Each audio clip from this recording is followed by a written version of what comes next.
all think about quitting when shit's hard. But what you have to do in that 1 second is hard to process information during pain. Because that pain takes over and you can't think rationally. You're thinking about fight or flight, save yourself. That's not a rational thought. It's not a thought that's gonna get you through hard times.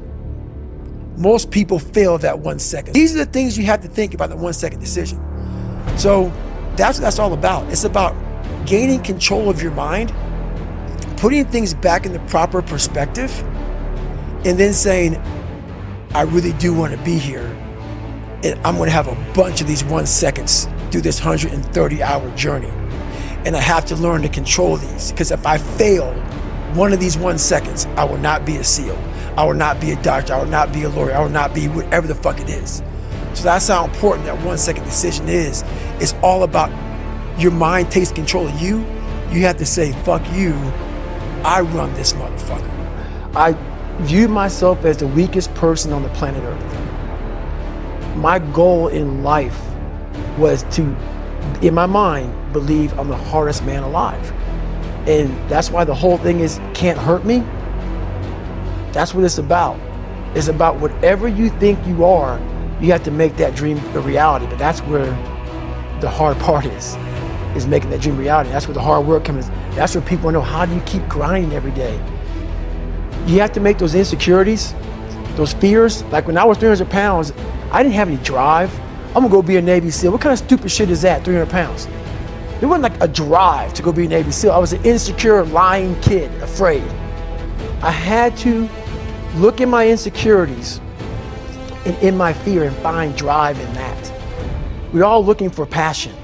Passion's all around you. You have a whole fucking stack of it all around you. It's your insecurities, all that shit. You gotta dive deep in that shit. It's all in there. All the energy and fuel you need is right in yourself. It's all there.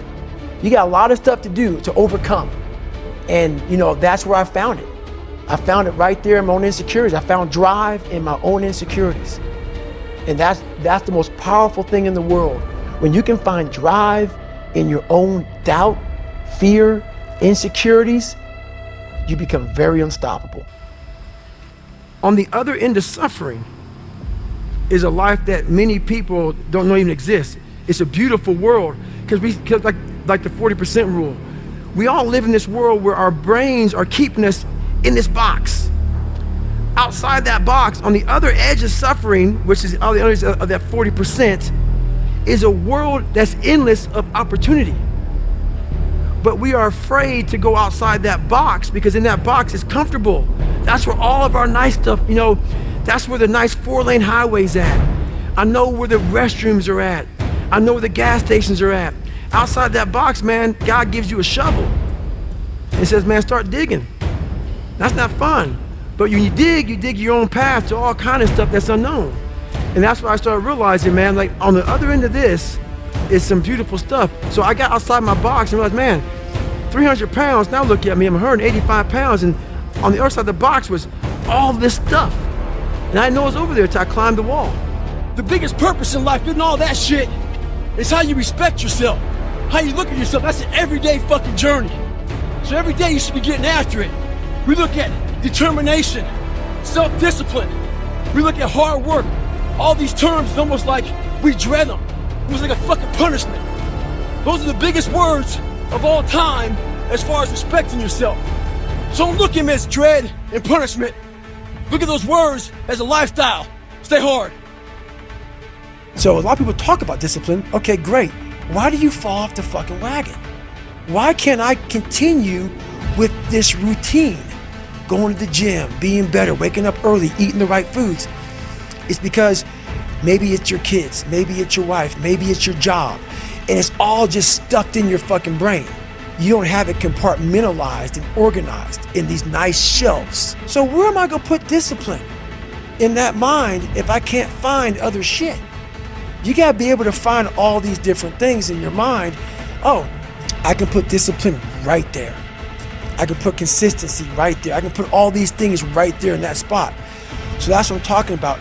If your life is not organized, and your life being everything around you.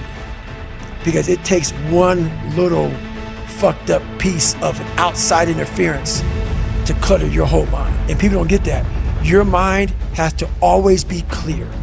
That's why I meditate 2 hours every single night. Because I refresh, I reorganize the garage, which is my mind, every night.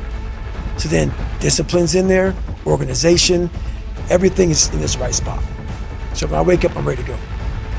When that alarm clock goes off at 4 or 5 in the morning, your mind says no. You just say, this is what we do. It's what we do now. Because to get to where you want to go, the amount of pain involved, I'm not saying physical, I'm not saying you got to break yourself off. The amount of mental pain of how many times you're going to have to do something that you don't want to do to get to where you want to go is going to be, there's going to be more times you do something that you don't want to do than you are going to want to do it. And that's your new norm. That's your new norm. So then it's like breathing. And then once you do this over and over and over again, it becomes like breathing. I don't want to live this lifestyle, but to get to the other side of this, I have to.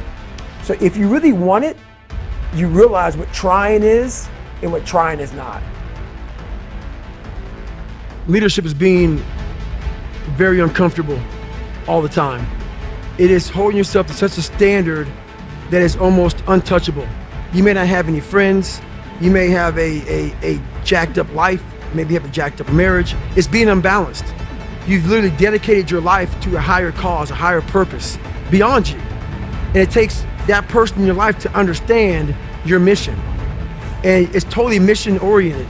It's that guy that's like, okay, let's say we're gonna work out at 5 o'clock and I'm in charge, I'm the leader. My guys and my girls, whoever it may be, need to see me running to work at 3:30. I need to take every excuse that they may have away from them. They need to see me outworking them every day, not trying to put them down, but saying, God, man, if he's doing this, man, so when I tell you to do something, you can't say no. You realize, fuck, he's getting after it every day. I cannot say no to him. He's leading by example. So that's what it's all about. It's about, and people say lead by example. It's so easy to say that, man. It's so easy to say that, but to do that every day, to wake up every day miserable and say, God, I don't want to do this anymore, that's when you know you're a leader. When you're at that point and you're saying to yourself, every night is Groundhog's Day. Every single day, you know, I'm going back in the lab again, man. I'm going back in the lab every single day. You know it's not going to end. That's when you know you're being a leader, when your life truly is it sucks. Is you have to believe that you are here on this earth. So what changed my whole mindset, really? I was thinking, like, why the hell did God put me here? What am I doing here? If you have that mentality, you could be nothing. You have to believe that you are here for a reason. That there's some reason. Me getting beat up, me getting tortured, me being bullied, me being born with no foundation, me having to figure all this shit out on my own, figuring out this indestructible mental toolbox, had to be for a reason. And my reason, I believe now, I know for a fact, was to unlock the code to human potential.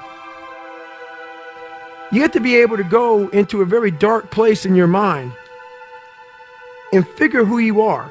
Go back to what you want to do. What's your purpose? We can't figure our purpose out or why we're here or why we're even born or whatever because it's so loud in our mind.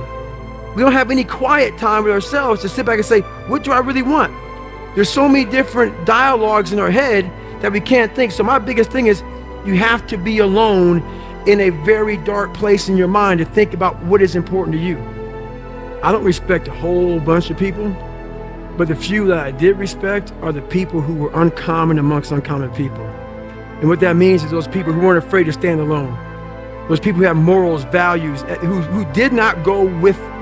If all you guys are going left, it's that one person who say, you know what, left's not the right way. I'm gonna go right. Who didn't follow the crowd.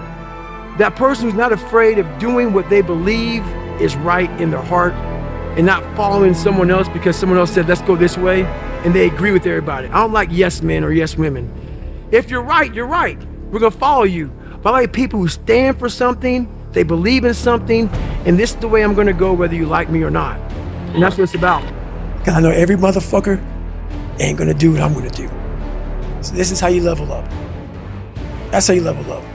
I know there's a whole bunch of people with that right there. That fires me up.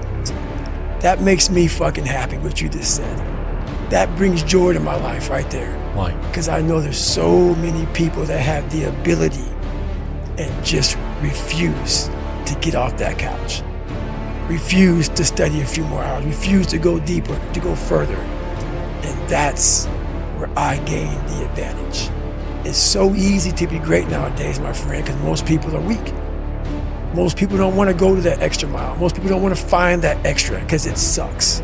It's miserable. It's lonely. You talk about that you were kind of, lonely by yourself. I was the same way. And that used to hurt me growing up. Now I fucking thrive in this shit. That's the only place to be. A lot of people, wonder, how did you become this? How did you become so vulnerable? How are you doing a podcast now when you were this kid? You overcame things. You fought them. And now this is what happens. This is on the other side of overcoming. You become very, very powerful when you overcome yourself. All those things you once cowered from, you were afraid of, when you face them eye to eye every day, you now become a person who has a great podcast. Make up your own mission statement. What do you want to be in life? And once you do that, now you can work with somebody to get better. You can work with yourself to get better. But until you know what you want to stand for, you will always just be sitting down. You'll never stand for anything. A lot of you are trying to find inspiration and motivation with a depressed mindset. You're depressed because you're not doing shit with yourself. You don't find inspiration by not living in the grip of life. You need to live in the grip of life to find inspiration. Put challenges in front of yourself. When you put a challenge in front of yourself and you attack it, that's when you find inspiration. Try to be 10% better than you were last week. So if you're running 30 miles a week, run 33. If you're swimming 500 meters, swim 550. If some of you aren't doing shit, your 10% is just getting off the fucking couch. The more you walk away from accountability, the weaker you become. Find yourself in the grip of life. You can't find yourself by doing nothing. So, I get an email the other day. This young man wants to be a ranger, but he's afraid to go to ranger school. Not because how hard the training is, but because he's afraid if he fails, what people are going to say by judging him. One thing in life, this applies to everything in life. Anytime you move from being normal to trying to be exceptional, people aren't going to like that shit. Those normal people, it makes them feel like shit, so they're going to judge you. And nowadays, it's very easy to be a fucking coward. Why? We got Instagram and shit. Most folks don't tell you to your face. They go online. They post about like cowards. Don't let cowards get in your fucking head. And last thing, make sure you do you. Stay hard.